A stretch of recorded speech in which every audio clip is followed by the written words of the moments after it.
Hello, friends. It's Chapo.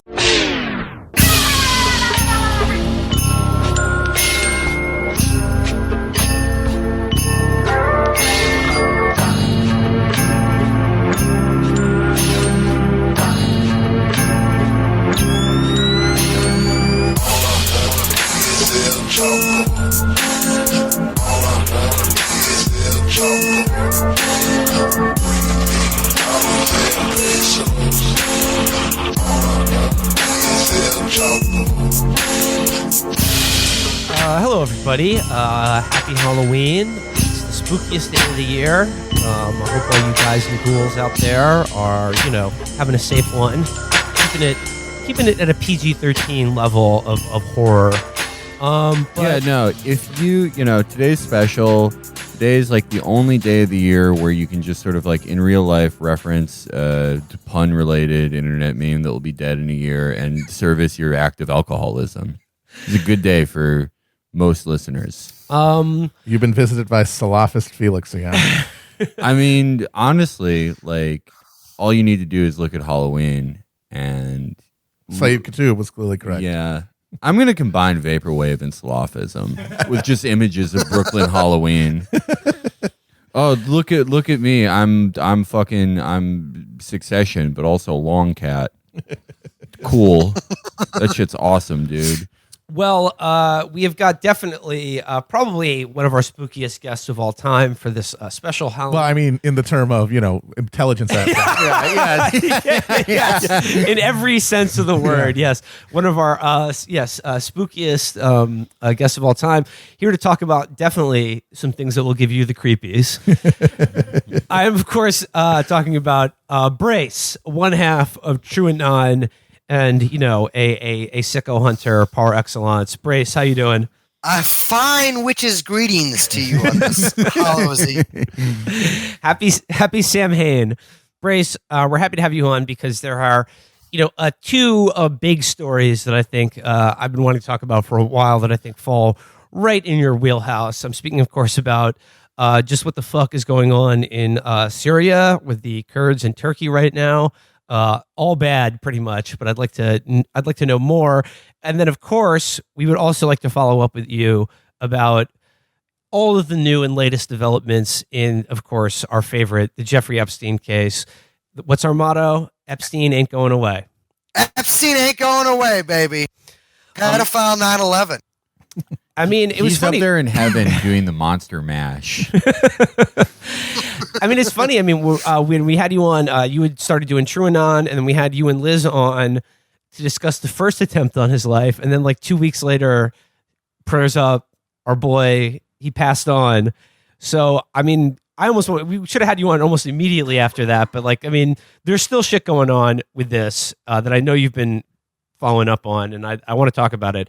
But before we get to that, let's dip into the foreign policy and things going on around the world, and specifically just like Turkey and Syria. So could you maybe elucidate for our listeners and probably just me in general, just like the state of play there, like what over the last couple of weeks since Turkey has begun, I guess, this ethnic cleansing campaign in northern Syria. Yeah, absolutely. So the first thing is we have to go back a little and see basically the PYD, the Kurdish political party, like the political wing of the YPG, their militia, their sort of relations with America. So obviously America has been in northern Syria for a little while now, but a lot of people don't realize is that the U.S. has actually been blocking the YPG and the PYD from all peace negotiations. Like they wouldn't let them attend like the sort of all Syria summit. They blocked them from going to the ones in Russia. And so the YPG has been unable to essentially be at the bargaining table at any point since the war started. So that's something to keep in mind. And they've also been blocking their relations with Damascus. So when America, dismantled their border defenses and then gave the green light for Turkey to invade, obviously there was a pretty big outcry about that. And it's a lot of calls about there's going to be ethnic cleansing, that there might be something akin to a genocide, which it technically does meet the legal definitions for both of those. But the Syrian National Army, which is basically another rebranding of the Turkish-backed FSA, because I think everyone was just calling them the Turkish-backed FSA at that point. I think that was a little too sorry, on the just real nose for quick, them. remind us and our listeners what the FSA is again. Oh, excuse me. Yeah, the FSA is the Free Syrian Army, which was originally a bunch of different opposition groups, and now is basically just all jihadists. And in terms of like the Turkish-backed Free Syrian Army, they had invaded the northeastern part of Syria, Afrin, and now control that. That was previously like a Kurdish-controlled area, and all the usual stuff, making people forced conversions of like Yazidis, looting people's houses, not suicides, murder, etc. So now they are invading eastern Syria, and it has not gone insanely well for them. Like, the Turkish army is not a great army, and the Turkish-backed FSA is not like a great fighting force either. So they didn't get incredibly far, but there was such a big outcry since they have been invading that eventually they were basically made to come to the bargaining table with Russia, because the Syrian army, who Russia backs, actually moved up and joined the YPG on the front lines there. The Syrian army, just like to keep everything straight here, the Syrian army being essentially what is actual like army. Assad's military. Yeah, his guys. Okay. Yeah, the actual Syrian army. They actually had some sort of positions like in some of the major city or couple of the major cities in northern Syria, like alongside the YPG since the beginning of the war. And now they're moving up basically in a thin strip between, like, acting as basically a buffer between the YPG and Turkey. So what, so when Erdogan went ahead with this, like, what is the Turkish state's goal with this little invasion that they're doing now? So there's 3.5 million refugees in Turkey. Which is a lot. And Turkey is not a rich country. And there's a lot of, it's been a lot of sort of ethnic tension there because, of course, most of the refugees are Arabs, and, Arabs sometimes don't get along. I mean, it's the same thing as there's racists there as well. And the whole plan here was hitting two birds with one stone, was to get the YPG out, and then also to put 2 million refugees in a 30 by 440 kilometer wide strip of a demilitarized zone, or an actually extremely militarized zone, but a YPG free zone. So the idea is a twofold: to move a large refugee population out of Turkey and create a buffer zone on the border between Turkey and what would be, I guess, a Kurdish state. Yeah, I mean, which would hopefully they I think they just wanted the whole thing to collapse. But yeah, I mean, and if you think about that too, moving 2 million refugees into this pretty lightly populated area that's traditionally Kurdish and Assyrian, that amounts essentially to ethnic cleansing too, because that totally changes the demographics of the area, which Erdogan has repeatedly said needs to happen. He's like, oh, the Kurds don't like the desert. They need to be in the mountains. Arabs are good at the desert. We'll put them there.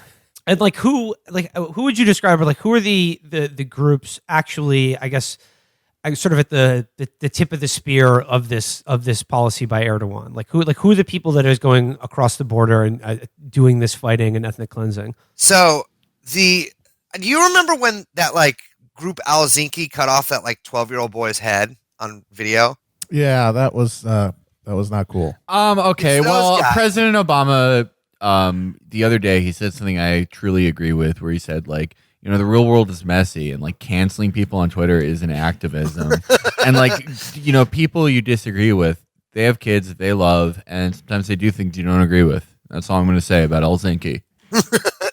So it's guys like that. I mean, these are head choppers and marauders, actual head choppers. Yeah, I mean, there was a famous photo of when they invaded Afrin. There was just a guy with a mask on with a huge ass knife, raising it over his head in the middle of the town square. So it's those kind of guys.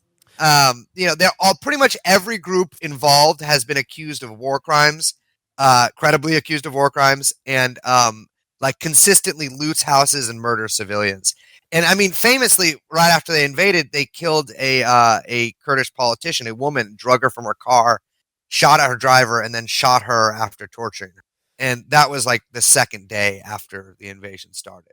So there are also, I think 13 of the like 19 groups in it have been directly armed and funded by the United States before this. Now, is the actual Turkish military, are they involved in this, or are they just like providing support and using what used to, I guess, like the remnants of these militias and as their kind of cat's paw in this, or like how's that working? Yeah, I mean the Syrian National Army, there's no way in hell that they could take any of this territory on their You mean the Turkish National Army?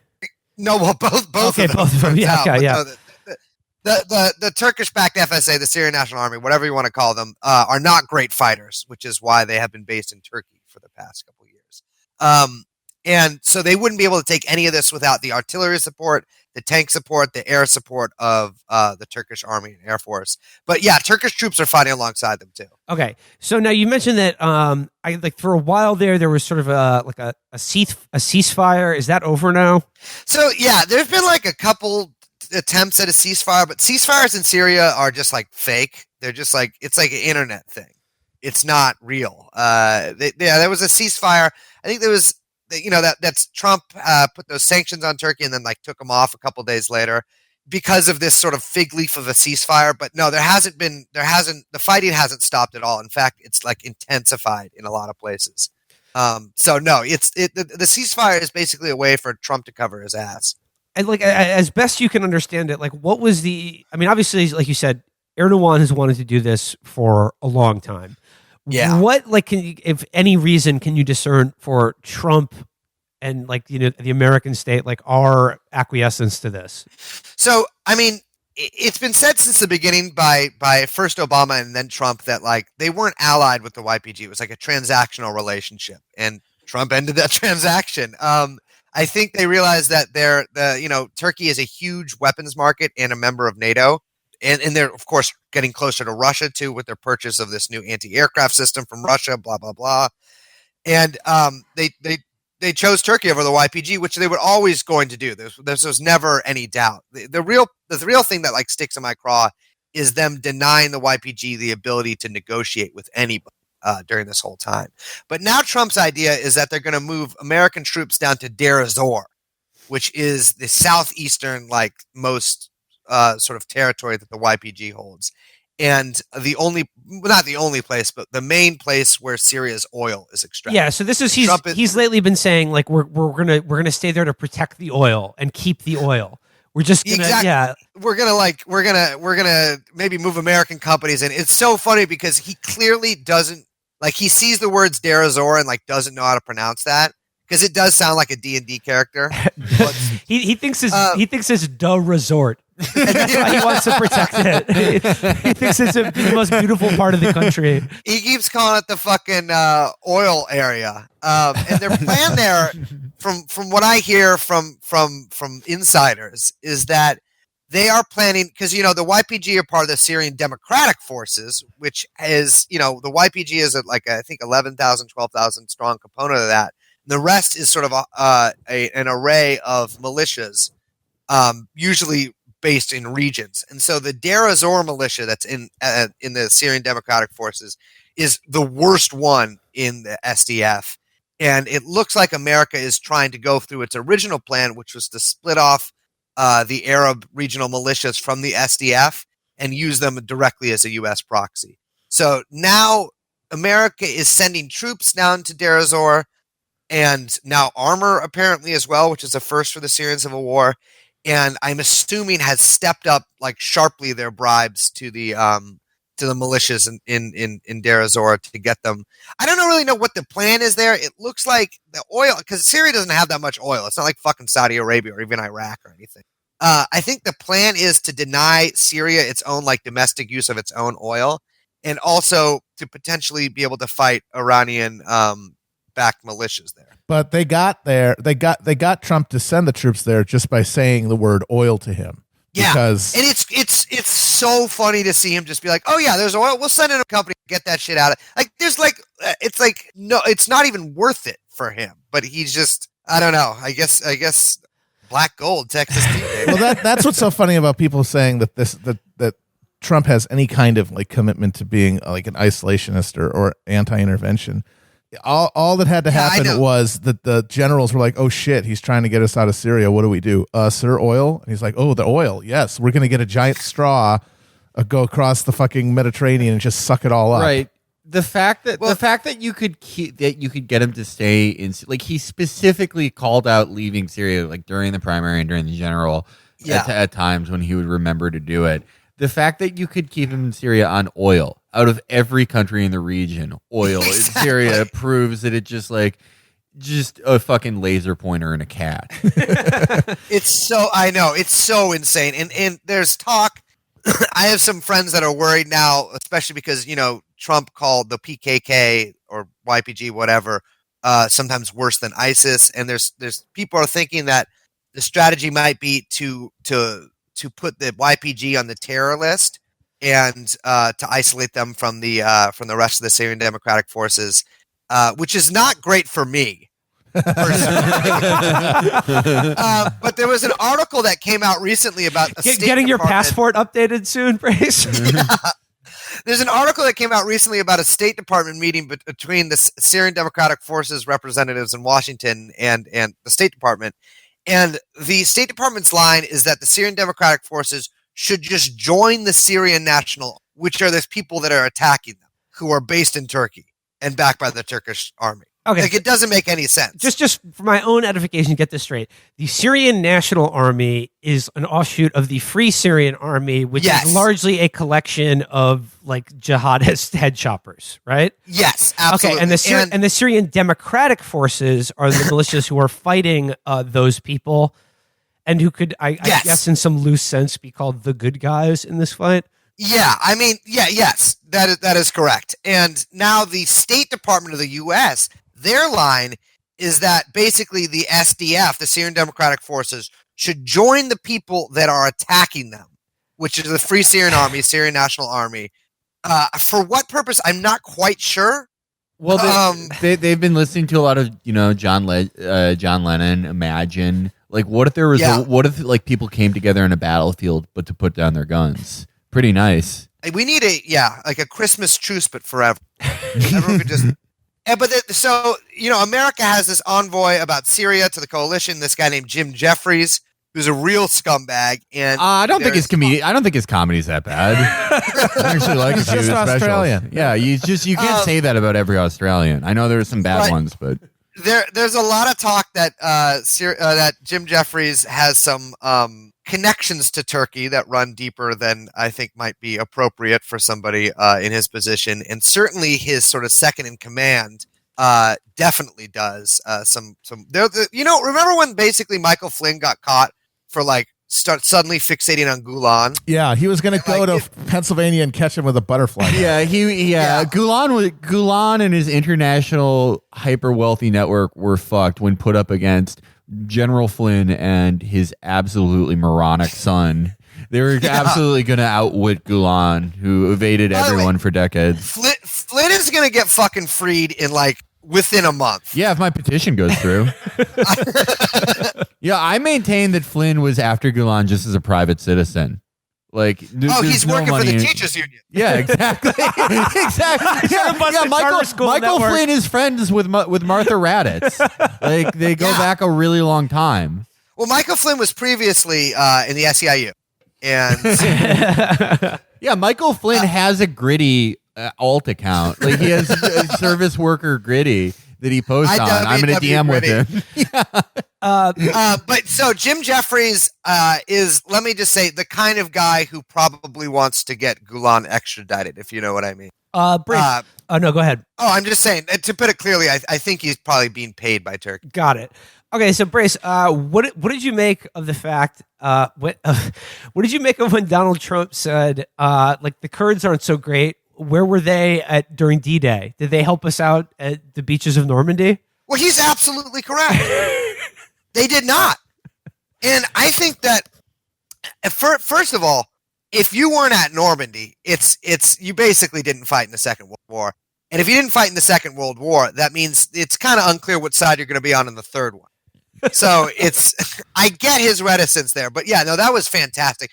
Trump is one of the greatest orators in history.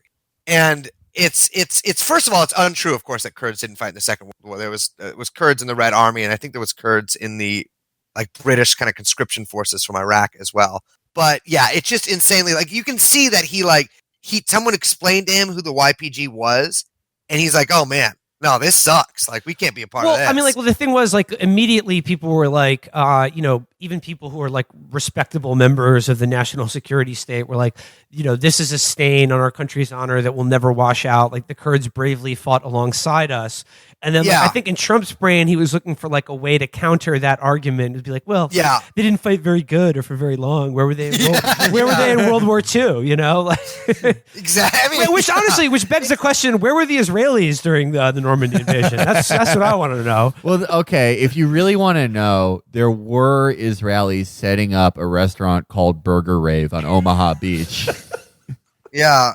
Which they were dancing on the roof of. Yeah.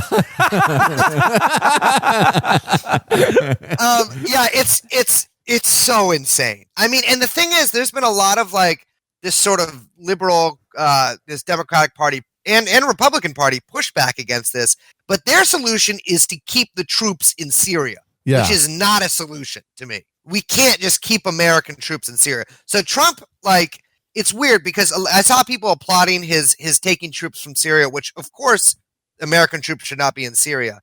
But the thing is, America basically bound YPG to itself, like through force and through just like political maneuvering. The YPG could not negotiate with Damascus, and I think it was General Mazloum said, like, right after, like, when the Americans announced they're leaving, it's like, well, why have you been preventing us from having talks with Damascus for the past 2 years? And so now, finally, it looks like there are, like, negotiations with Assad that are happening, and they've been promising so far. So I'm hoping that the U.S. troops will leave northern Syria entirely, not go down to fucking Deir ez-Zor or anything, and that the SDF can sort of join forces with the SAA, the actual Syrian army, and not only beat back the Turkish invasion, but take back Afrin and take Idlib. You bring up Idlib. We mentioned this on our last show. What do you make about the Baghdadi killing, and particularly where he was killed? I mean, don't people always go back to the scene of the crime? I don't see what the big deal is. It's so like. Could you explain? Could you suss that out a little bit more? Because we like sort of implied that, but like it is kind of interesting. A little detail.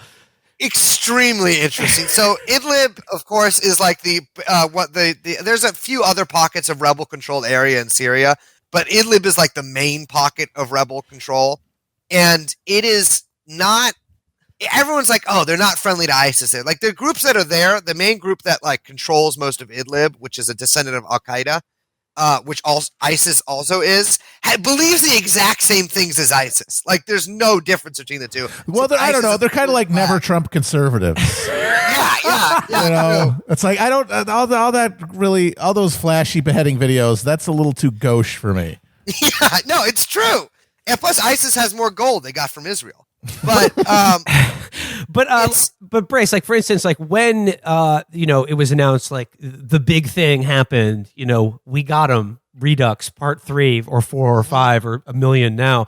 I saw immediately like a barrage of like skeptical tweets from like Michael Weiss and company being like, They were like Idlib. That doesn't really make sense to me. Interesting. More to come on this issue. Like, yeah, I know. I saw Michael Weiss was like, I don't know about this whole because they were saying that he got tracked to his location because someone brought a pair of Baghdadi's underpants to the CIA. And Michael Weiss was like, I don't know if that's true, and like it unfortunately was true, but they tracked him because of his doo-doo stains. I mean, who fucking knows if they even killed him? Like, it's well, the fact that they blew up the house. And then they claim, well, we didn't want them to turn it into a shrine. Famous shrine lovers, Wahhabist extremists. There's nothing they love more than building shrines. They were going to go over there and depict images of him, their favorite thing to do. Yeah, they were going to draw pictures of his face.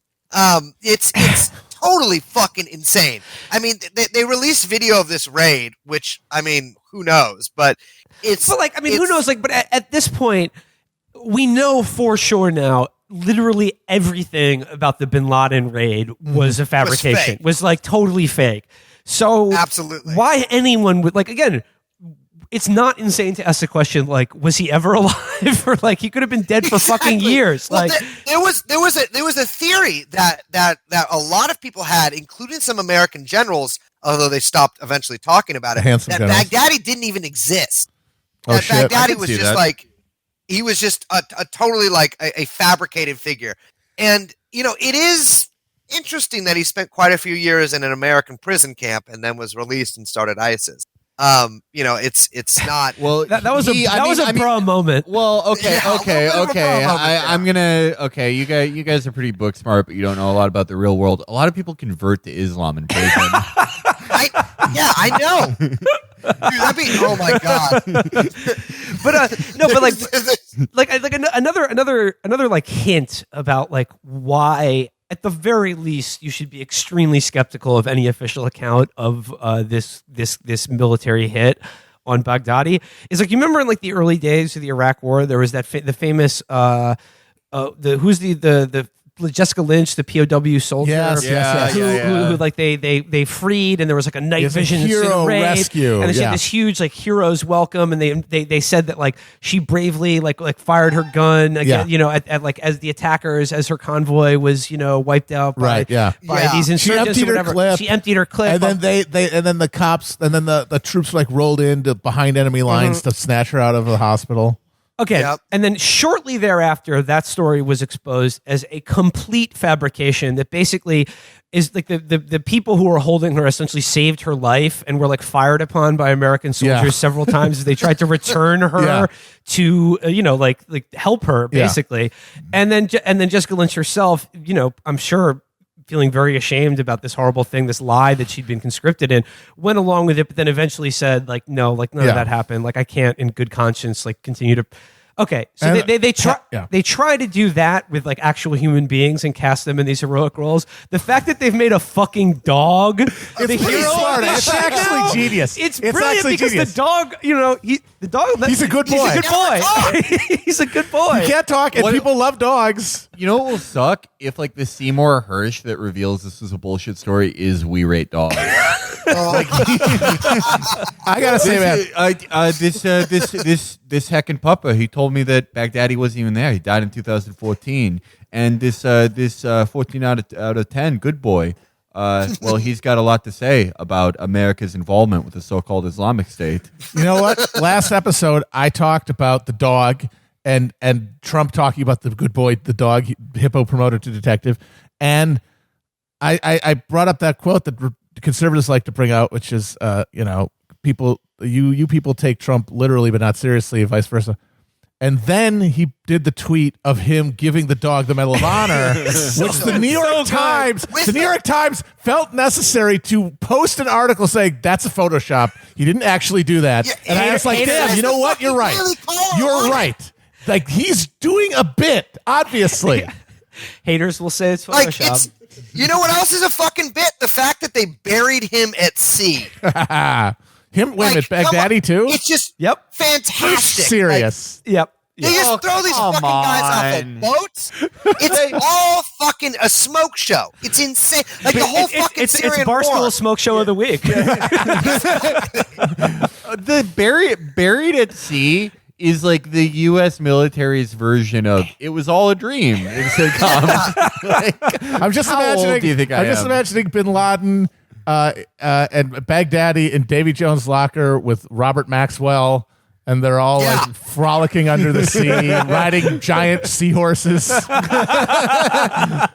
God, I've been tripping out. We will get to Robert Maxwell, but yeah, go ahead. Yeah, because I have a connection between Maxwell and Syria. Ooh. Okay, spit. Very juicy. Spit. Very juicy. So, just for listeners, Robert Maxwell is the definitely for sure CIA and Mossad linked intelligence agent and British publishing magnate who is the father of Ghislaine Maxwell, who died when he fell off his yacht. Body never recovered. Also named Ghislaine. Yeah. Continue. So it's funny. He actually had another daughter. Well, he had more daughters than Ghislaine. He actually had this daughter called Isabel Maxwell. And Isabel Maxwell, was married to a guy named Dale Gerasi. Dale Gerasi's father, Carl Gerasi, the inventor of Plan B, the birth control pill. Anyways, so Isabel Maxwell has a child. That child is named Alex, but Alex Gerasi, because his father's last name is Gerasi. So Alex Gerasi is the grandson of what has been termed the Israelis' super spy, right? Like Robert Maxwell did things for Israel that I wouldn't do for Israel, and I'm probably one of the most famous Israeli spies in the world. Alex, You're so